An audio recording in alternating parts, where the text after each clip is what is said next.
Howdy y'all, this is Losman here, and this is a Sunday, and that means Lazy Sunday Roundup. Now, I haven't done one of these in a few weeks, and mainly because it's summer and I've been working a lot, so I'm going to try to catch up and do some more of these because, I kind of enjoy doing them.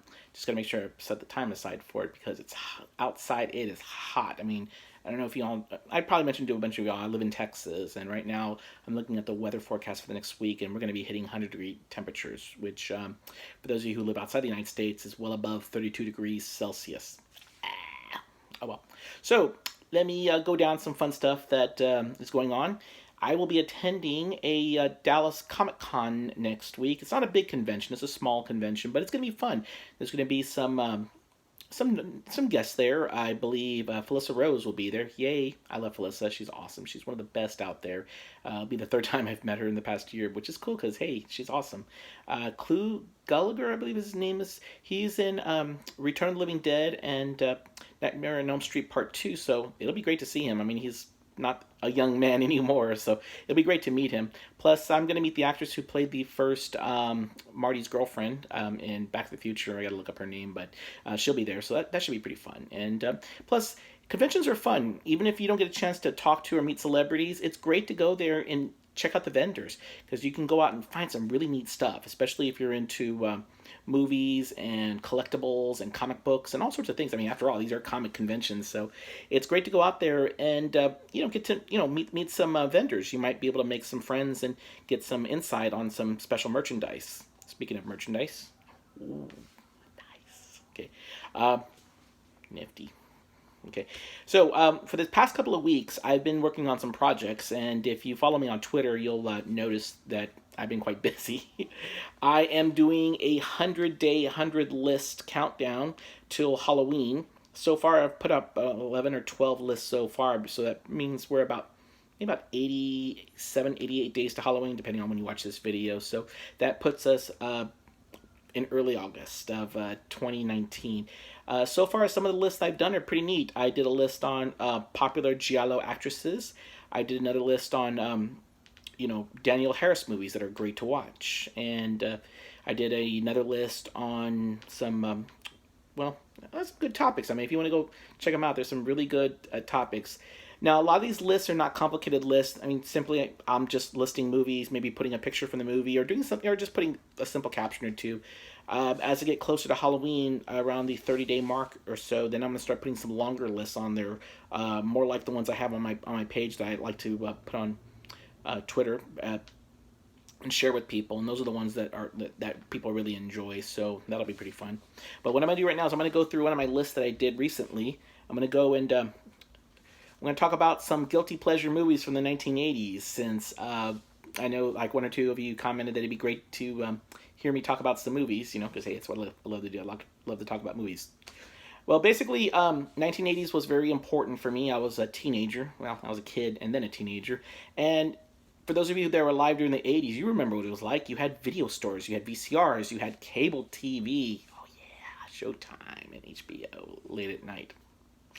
And you had, all sorts of cool movies to watch, especially scary movies. And I was always seeking them out. I was always a big fan of sci-fi and horror. Strange as it may seem, I actually like sci-fi more, but I like both of them the same, more or less. I talk about horror more though because that's what I enjoy talking about.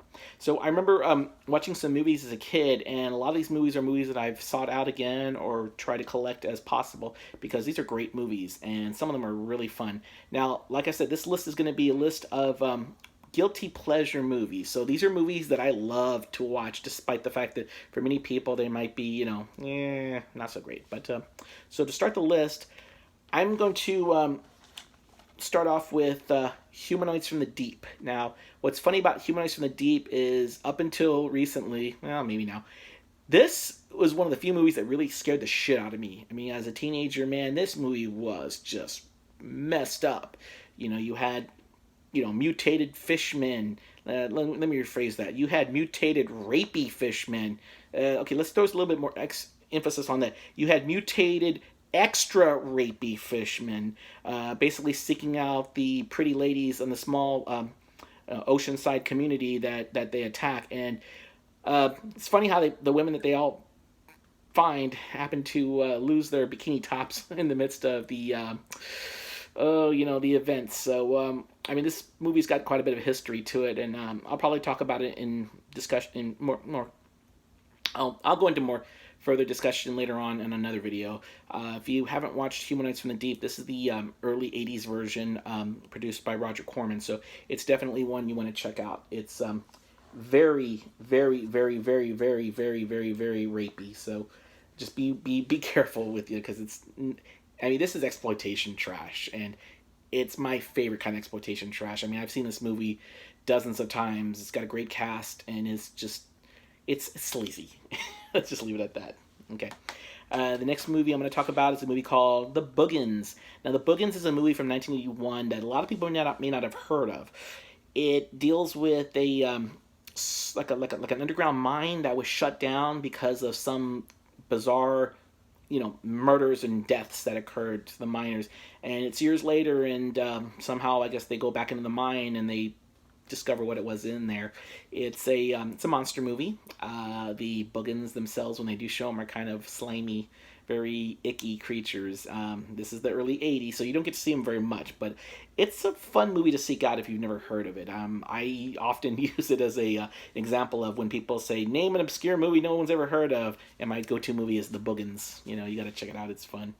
The next movie I'm going to talk about is one of my all-time favorite movies, of course. It is Galaxy of Terror from 1981.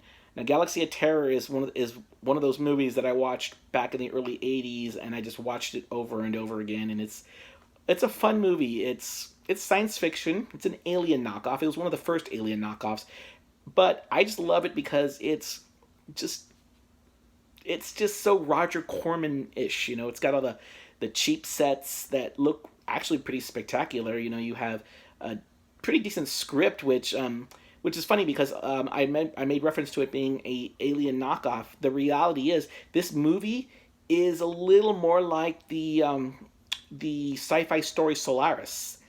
And what's odd is that when you watch this movie, the first thing you might wonder is, why am I getting the vibes of Event Horizon? Well, let's just say that in many respects, this movie was Event Horizon before Event Horizon. They actually share quite a bit in common, and I don't know, maybe one of these days I'll talk about those two movies and compare and contrast the two. I like Galaxy of Terror mainly because it's got a great cast. You have Edward Albert, you have Aaron Morin, you have Ray Walston. Sid Haig is in it. It's pretty cool. His character only has one line of dialogue, but it's pretty badass. And you have an early appearance by Robert Englund. As a matter of fact, when I met Robert Englund last year, I made reference to Galaxy of Terror, and we had a fun little discussion on that. So, I mean, it's great. I love this movie. It's awesome. The next movie on my list is Student Bodies. Now, funny thing about Student Bodies, this is a movie I used to watch a lot back in the early 80s, and because it used to come on a lot. And it is a stupid movie. It is a dumb movie. It is a really terrible movie, but I love it because it's so silly. It's one of the first slasher parodies that came out back in 1981. So it was making comical references to Halloween and babysitter movies. So it's it's a fun movie. It was filmed in Texas, I think in Houston, and strangely, one of the characters is a judge in Austin. So that's kind of a funny. Like, hey, where are they now? Student Bodies is a fun movie. It's silly, it's dumb. It was a scary movie before scary movie, so it's definitely one to seek out. And you know what? Hey, I just love it because it's just so crazy and it's a little odd, a little weird too, strange. Okay, the next movie is probably one that a lot of people have seen, and it's quite controversial. Halloween 3. Now, I have it on this list because it's a guilty pleasure movie, and I've always liked Halloween 3. I know it caught a lot of shit, when it came out because it didn't feature Michael Myers. And if you know the story behind Halloween 3, John Carpenter and the, various people who produced the first few movies, the original intent by John Carpenter was to do a series of annual movies that would focus on a story like Halloween, but without the without a central reoccurring theme or character other than it being Halloween, Tales of Halloween or something. And unfortunately, when their attempt to try to tell a different story didn't quite work out because people were like wanting, they wanted Michael Myers. So Halloween 3, it's a great movie. Nowadays, if you look at it, it's actually a pretty good movie. If you take the Halloween 3 off the title, you would have had a pretty good scary movie from the early 80s to look back on. Next movie I'm going to talk about is a movie called Creature. Now, Creature also goes by the name Titan Find, and if you look for it on Amazon, there's two versions. There's Creature, and then you have Titan Find. Now, Titan Find is the letterboxed version. I believe it has a little bit more extra footage on there. Generally, the movie, it's a alien knockoff, and it basically a team of astronauts go to the moon of Titan, and they encounter an ancient deadly creature. What I like about this movie was of the alien knockoffs, this one was actually, I liked it. It was a better story than most of the other ones that were out there, and it has an actress by the name of Diane Salinger in it who plays a character named Melanie Bryce, and her character was basically an absolute ass kicker. A year before Ripley did her role in Aliens, and if you check my list that I put out, I actually have a list of women who kicked ass in the '80s, and I have both of those actresses on there. So Creature's a pretty good movie, sci-fi horror, a little cheesy in here and there, but it's a fun movie. You won't be disappointed if you don't go into it with high expectations. The next movie on my list is Chopping Mall. Now, Chopping Mall is on this list because I remember as a kid seeing the posters for it and the movie box for it and thinking, oh, that looks so cool. I was thinking it was going to be this movie where, like robots basically cutting up, horny teenagers. And it wasn't quite that. It was actually more like a lot of zappy and a lot of laser guns and whatnot. It's a crazy movie. I will tell you this about Chopping Mall. It is one of my favorite movies from the 80s. And definitely a guilty pleasure movie, mainly because of the cast. You have Barbara Crampton and Kelly Maroney, who are two of my favorite actresses from the 80s, and both of them are in it. It's wonderful. I've met both of those actresses. It was just so wonderful meeting both of them, and both of them autographed my copy of Chopping Mall. So it's one that I enjoy, and it's fun. It's your typical 80s teenagers in peril movie, but it's fun. It's a little sci-fi. It's got some people you'll recognize, like from other movies, cult movies and whatnot. The next movie is Class of Nukem High. Now, there are some trauma movies I enjoy, some that are, but you know what?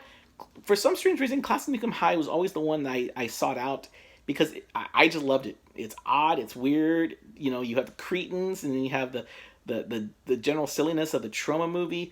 I just love this movie. It's gross. It's weird. It's got a fun cast. Definitely. If you're not into trauma movies, this is one that you might actually enjoy. This and Toxic Avenger, of course. Now, I put Toxic Avenger in a different category. I think it's the better movie, but for me, I like Class of Nukem High more because as bad movies go, it's a great bad movie. So it's definitely worth checking out. The next movie is one that I've noticed a lot of people are kind of hit and miss on this one. The Wraith, starring Charlie Sheen and a very young, what's her name? Sherilyn Fenn, yes. The Wraith, basically sci-fi horror movie. You have basically a group of people living out in the desert. They're being besieged by desert pirates or road pirates who basically rip off vehicles from hapless travelers.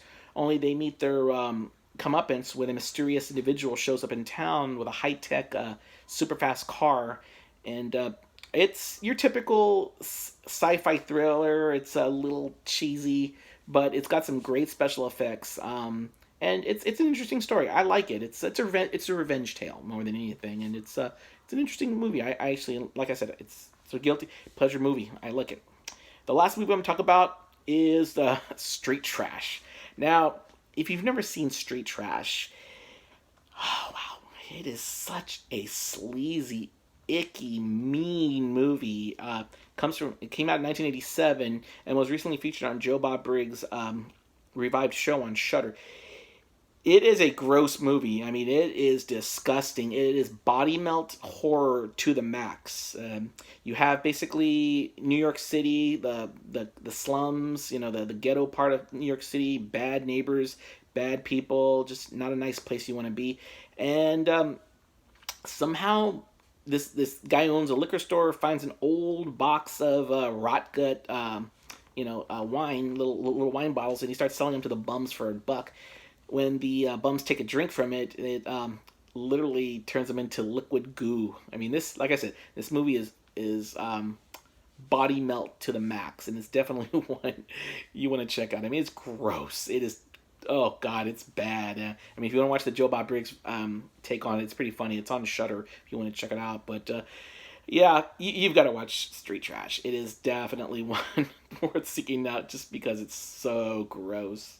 So okay, that was basically the one of my lists that I did. If you want to see the rest of my list, they are on my blog. You can check out my blog by going to Twitter, and I post the blogs daily.